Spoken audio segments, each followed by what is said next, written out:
In addition to the wine glasses, when we're doing a wine tasting, clearly we need the wine, we have that, but we also want to have our tasting sheet on hand so that we can write tasting notes as we go through the assessment analysis of the wine. I've got a copy of the International Sommelier Guild standard tasting sheet. It's broken into a number of sections. Hopefully you have one in front of you now. If you don't, please get one and then restart this video so that we can go through the tasting sheet together. Okay, now that you have the tasting sheet in front of you, start from the top and let's go down.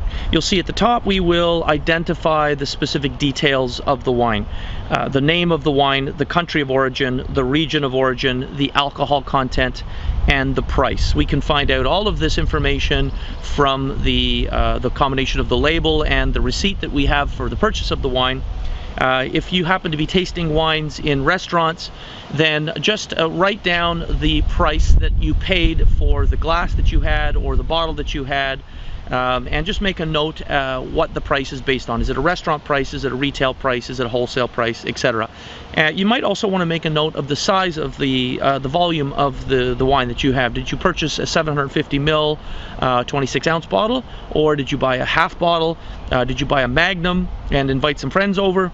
Or did you just order a wine by the glass? Maybe you're in a part of the world where you have access to great restaurants that let you order wines in flights. That is to say, small taster portions of many wines at the same time. That's a wonderful way to taste wines, a great way to save money and taste many wines at the same time, and write notes for many wines at the same time, which could be very valuable for you in this class, of course, because we have quite a few wines to taste from a number of different major grape varieties. Moving down the tasting sheet, you'll notice on the right hand side we have a section for the date. Please mark the date, the month and year that you tasted the wine. This could be useful years from now when you look back at these tasting notes and you're interested to see how the wine was tasting 2 or 3 years ago to compare how it's tasting now that you've cellared it for a few years. It's always interesting to compare notes to see how the fruit character's changed, how the structure of the wine has changed, etc., etc. The 4 main sections of the actual tasting note are appearance, nose, palate, and conclusions. We're going to make detailed notes on each of those 4 sections. Obviously at level 1, our expectation that we want to write an honest and accurate assessment of each of those 4 sections, but we're not expecting to go into a lengthy discourse on each of those 4 sections. That's saved for the final sommelier diploma program level, which we will offer online as well in the months and years ahead. Starting with appearance, the 4 elements of appearance that we want to observe and make notes on are the clarity of the wine, the intensity of color, the color itself or the hue of the wine, and any other things that catch our eye when we're looking at the wine. Are there bubbles? Is there anything floating in it? Anything like that. Maybe the viscosity of the wine. Does it look very rich and thick and oily on the side of the glass? If you notice any of those additional observations, you would make a note of those as well. The second section is nose, that is the smell of the wine, and there are a number of different things that we're going to evaluate here. The condition. This is a critically important part of tasting a wine. If you are, more than anything else, what's important to you? That the wine is healthy, that it's smelling and tasting the way it's supposed to, or it's not.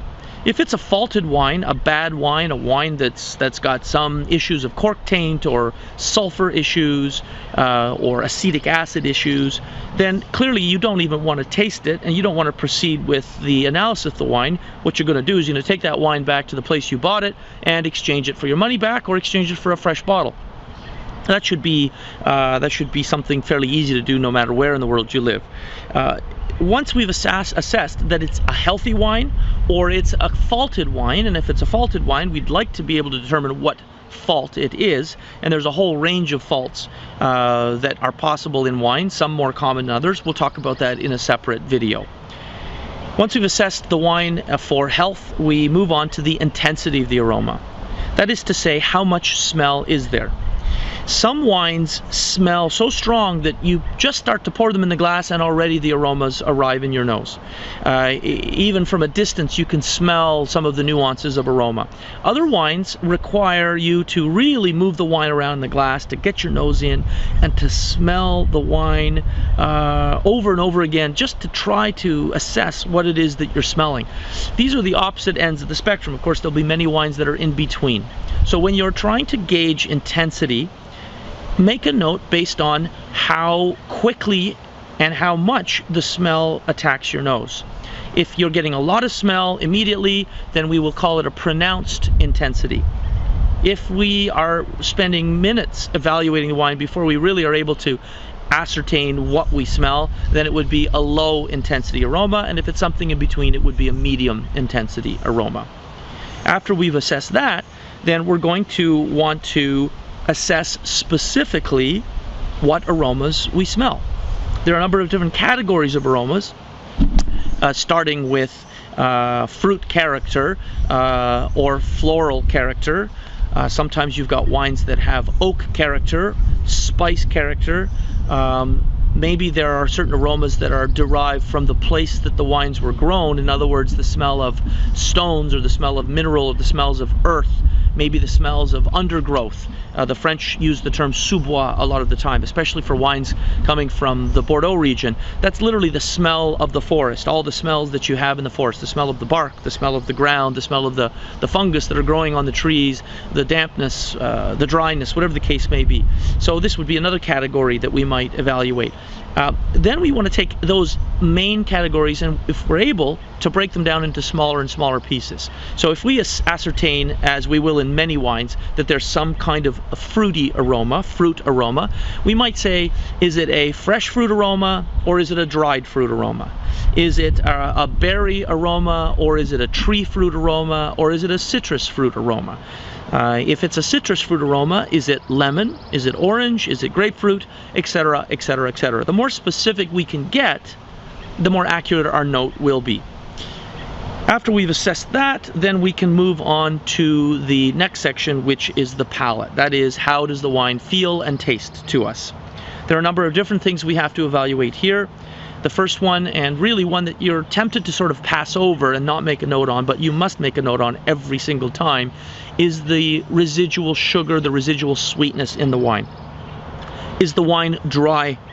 Is the wine off dry? That is to say, ever so slightly sweet.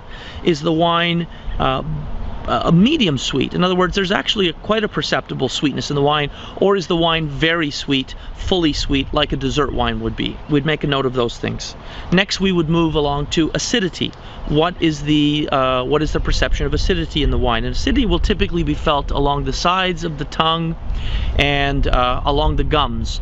Acidity in your mouth makes your mouth water. It stimulates the release of saliva. So that's why when we talk about wines, and it's a little bit weird because wine is a liquid itself, wines can actually be quite mouth-watering. They can actually stimulate the release of saliva, and that's because, specifically, they have high acidity, and that stimulates the release of these salivary glands, because digestion is going to start any minute. In addition to acidity, we're going to evaluate tannin.